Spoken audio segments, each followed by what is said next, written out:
Hi friends, అందరూ ఎలా ఉన్నారు? నేనైతే బాగున్నాను. ఈ రోజు అయితే మా మేడం చికెన్ మచ్చిపూస రైస్ వండమనింది. అది ఎలా చేయాలి ఏమనేది చూద్దాం. చూసారు కదా ఎంతో చక్కగా చికెన్ మచ్చిపూస రైస్, చికెన్ పీసులు ఇవి వచ్చేసి పక్కన పచ్చిశనగపప్పు, ఉల్లిపాయ, ఈ ఎండు ద్రాక్ష వేయించుకొని పెట్టుకున్నాను. ఎంతో చక్కగా ఉంటుంది కాంబినేషను. కోయేటోళ్ళు ఇవి బాగా తింటారు. చూడండి, మచ్చిపూస రైస్ బాగా ఇది హాట్ బాక్స్లో పెట్టేస్తున్నాను ఆల్రెడీ. ఇది ఎలా చేయాలి చూద్దాము. ముందుగా కావాల్సినవి ఏమేమి కావాలనేది ఎలా చేయాలని చూపిస్తాను. ముందుగా నేను చెప్పేది ఏంటంటే వీడియో ఫుల్గా చూసి నచ్చితే లైక్ చేయండి. మీరు ట్రై చేసి ఎలా వచ్చిందని కామెంట్ చేసి మన ఛానల్ని సబ్స్క్రైబ్ చేయండి మర్చిపోద్దు.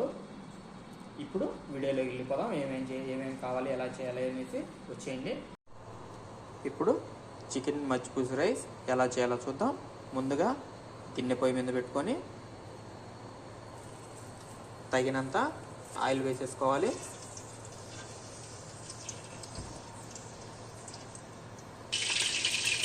ఆయిల్ వేడెక్కాక ఇందులోనే కొద్దిగా చెక్క, 4 లవంగాలు,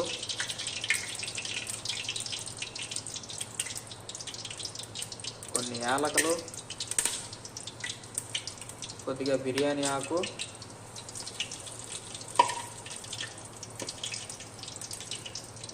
కొద్దిగా ఉల్లిపాయ 4 ముక్కలు వేసేసుకున్న 2 ఉల్లిపాయలు వేసేసుకొని అన్నీ ఫ్రై చేసేసుకోవాలి.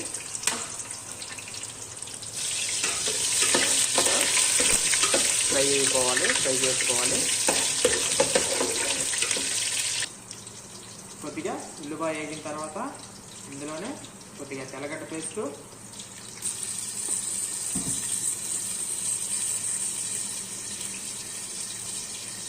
కొద్దిగా అల్లం పేస్ట్ కూడా వేసుకొని పచ్చివాసన పోయేంత వరకు వేసుకోవాలి.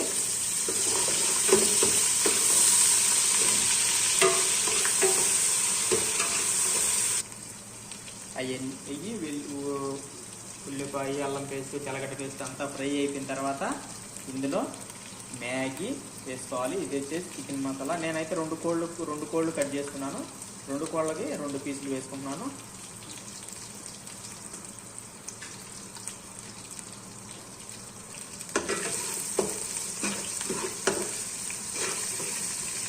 ఇలా అంతా ఫ్రై అయిపోయిన తర్వాత ఇప్పుడు మనం ముందుగా కట్ చేసి పెట్టుకున్న చికెన్ పీసులు ఇలా పెద్ద పీసులుగా కట్ చేసుకోవాలి.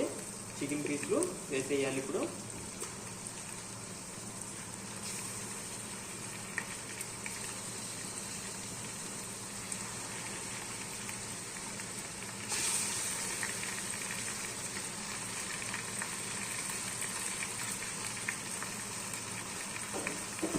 చికెన్ పీసులు వేసిన తర్వాత అంతా ఒకసారి మిక్స్ చేసుకోవాలి.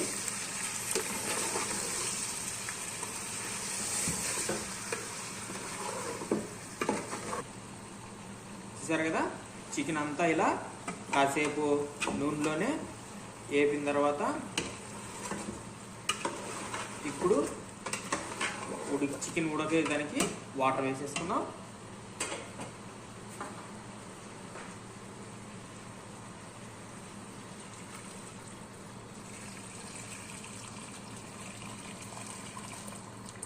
తగినన్ని వాటర్ వేసేసుకొని అంతా ఒకసారి మిక్స్ చేసుకొని ఇందులోనే తగినంత సాల్ట్ వేసేసుకున్నాం.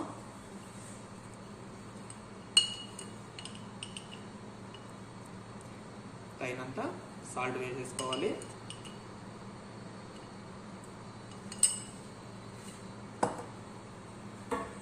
సాల్ట్ అంతా కలిసేలాగా ఒకసారి అంతా కలబెట్టేసుకొని మూత పెట్టేసుకున్నాం.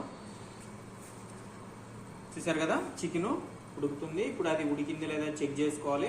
చూసారు కదా, ఇలా ఫోర్క్ కానీ నైఫ్ కానీ తీసుకొని అలా అంటే సాఫ్ట్గా చూసారు కదా, ఎంతో సాఫ్ట్గా చికెన్ ఉడికిపోయింది. ఇప్పుడు చికెన్ తీసేసుకుందాం.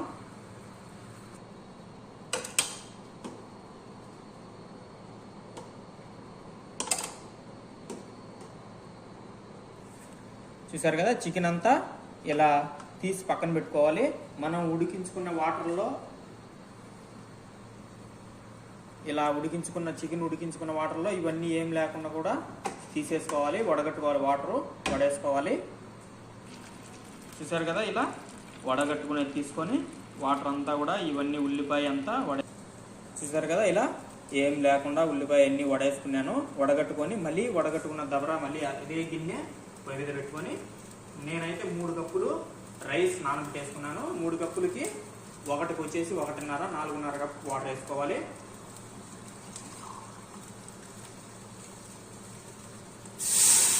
ఒకటికి 1.5 కప్పు వాటర్ వేసేసుకోవాలి.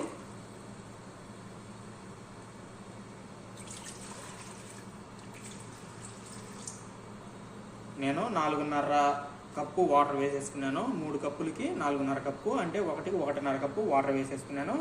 ఇవి బాయిలింగ్ రావాలి. చూడండి, ఇదైతే నేను మామూలుగా కోయేటోళ్ళకు ఈ మాదిరి చేసి మచ్చిపులుసు రైస్ పైన వేయమంటారు. ఇది వచ్చేసి ఉల్లిపాయ, తర్వాత వచ్చేసి పచ్చిశనగపప్పు, ఇంకొకటి ఎండు ద్రాక్ష కూడా కిస్మిస్ అంటారు. ఎండు ద్రాక్ష కూడా బాగా ఫ్రై చేసుకొని ఇందులో కొద్దిగా మిరియాల పొడి, ధనియాల పొడి, కొద్దిగా గరం మసాలా అవి వేసుకొని ఫ్రై చేసుకొని తర్వాత అన్నం అయిన తర్వాత రైస్ అవుతుంది కదా, దానిపైన వేసేసుకోవాలి. ఇది వేసుకుంటే వేసుకోవచ్చు, లేదంటే మామూలుగా చేసేసుకోవచ్చు. ఇది కోయేటోళ్ళు ఇది వేయమంటారు ఖచ్చితంగా.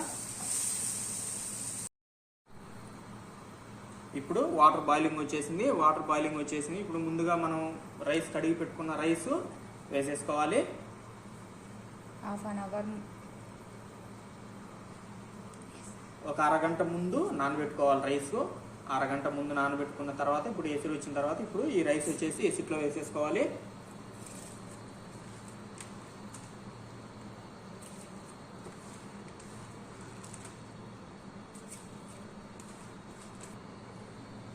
ఇలా రైస్ వేసుకొని ఒక్కసారి అంతా ఎక్కువ తిప్పకూడదు, బియ్యం ఇరిగిపోతాయి, రైస్ ఇరిగిపోతుంది. ఎక్కువ తిప్పకుండా ఒకసారి తిప్పేసి మూత పెట్టేసుకోవాలి. మనం ఉడికించుకున్న చికెన్కి ఫుడ్ కలర్ వాటర్లో కలుపుకొని ఇది చికెన్ మీద అంతా రాసేసుకోవాలి.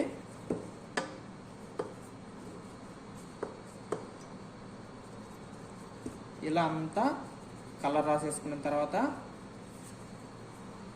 ఇంకొక పక్కన ప్యాన్ పొయ్యి మీద పెట్టుకొని కొద్దిగా ఆయిల్ వేసేసుకోవాలి.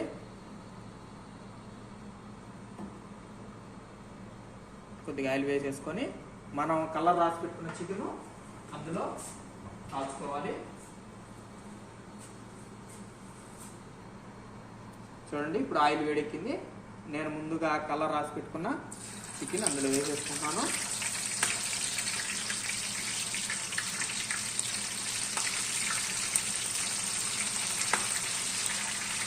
వేసేసుకొని కాల్చుకోవాలి.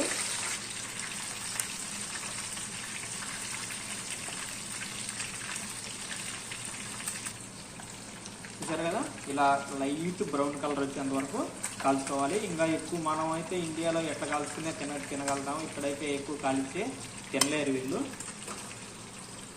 వీళ్ళు స్పూన్లతో తినేవాళ్ళు, చేతితో తెరుచుకోరు. స్పూన్లతో తింటారు కాబట్టి సాఫ్ట్గానే ఉండాలి, ఎక్కువ కాలకూడదు.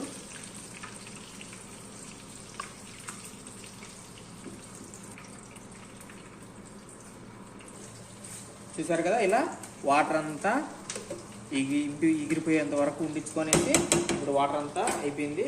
దీంట్లో పైన కొద్దిగా ఫుడ్ కలర్ వేసేసుకోవాలి.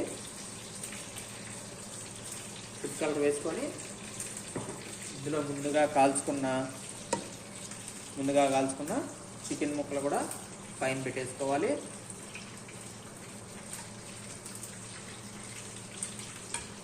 పైన పెట్టేసుకొని మనం ఉల్లిపాయ వేపుకున్నానని చెప్పి నేనైతే ఉల్లిపాయ అన్నీ వేపుకున్నానని చెప్పినా కదా, అవి కూడా ఒక పక్కన వేసేసుకోవాలి.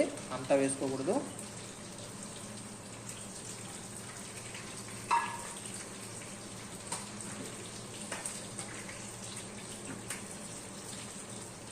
చూసారు కదా, అన్నీ వేసుకున్న తర్వాత ఇప్పుడైతే ఇలా నేనైతే గాలి బయటికి రాకుండా సిల్వర్ కవర్ పెట్టి మూత పెట్టేస్తాను. చూసారు కదా, ఇలా సిల్వర్ కవర్ పెట్టేసి ఆవిరి పోకుండా బయటికి రాకుండా అంతా కప్పెట్టేసుకోవాలి. ఈ కొంతమంది మైదా పిండి గోధుమ పిండి అవి కూడా పెట్టేసుకొని చుట్టూ పెట్టుకొని మూత పెట్టుకుంటారు. నేనైతే సిల్వర్ కవర్ పెట్టుకోవచ్చు, లేదంటే ఎలాగైనా చేసుకోవచ్చు, మామూలుగానే పెట్టేసుకోవచ్చు మూత. ఇది కనీసం ఒక హాఫ్ అన్ అవర్ సన్న మంట మీద మీడియం ఫ్లేమ్లో సిమ్లో పెట్టుకోవాలి.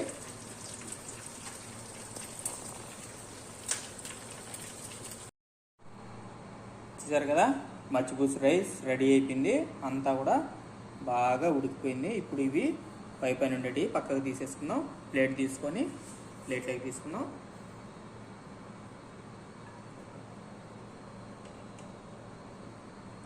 అంతా మిక్స్ చేసుకోకుండా పక్కగా తీసుకోవాలి. పక్కన సరే కదా, రైస్ అంతా ఇలా తీసేసుకోవాలి. అంతా రెడీ అయిపోయింది. చూడండి, ఎక్కువ కలర్ లేకుండా అక్కడక్కడ కలర్ తగులుతూ అంతా ఎంతో చక్కగా రైస్ రెడీ అయిపోయింది. ఇప్పుడు మనం హాట్ బాక్స్లోకి తీసేసాను. సరే కదా, హాట్ బాక్స్లో తీసుకోవాలి, వేడి తగ్గకుండా.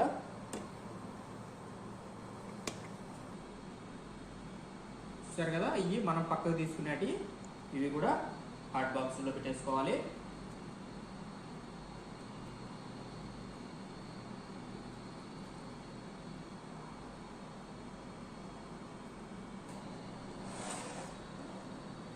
చూడండి, ఎంతో చక్కగా రెడీ అయిపోయింది మచ్చిపూసి రైస్. మీరు ట్రై చేసి ఎలా వచ్చిందని కామెంట్ చేయండి. మన ఛానల్ని సబ్స్క్రైబ్ చేయండి. వీడియో నచ్చితే లైక్ చేసి షేర్ చేయండి. Bye friends.